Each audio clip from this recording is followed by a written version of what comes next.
As a lifelong train enthusiast, Tim Davis recalls being in love with trains for as long as he can remember. As a child, he shared a strong bond with his father over the love of model trains. My father was a model railroader as well, and he had a railroad in his basement about half the size of what I have, but I was very involved with it. 15 years after he bought himself his first model train, Tim has turned an entire room in his basement into a train lover's dream, and he says this is just the beginning. The nice thing about this hobby is that when you're finished, totally, there's still stuff to do. Like, you could always find something to tweak or change or modify or upgrade, or, you know, I'll never finish.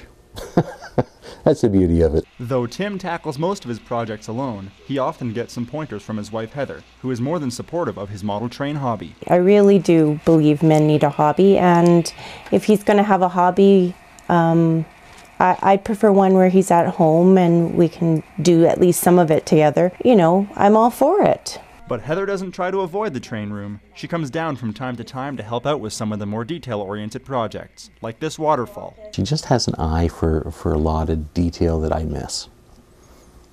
So I can't complain about that. As Tim explains, the hobby is much more than watching the trains speed around the table.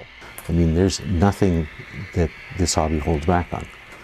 You know, from really complex to very simple. And a lot of it is very relaxing at the same time.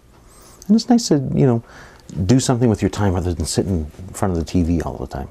Tim says he comes down to train yards like the one behind me from time to time to get some inspiration for his layouts. Even though the trains he collects are 87 times smaller than these ones, he still tries to pay attention to even the smallest detail.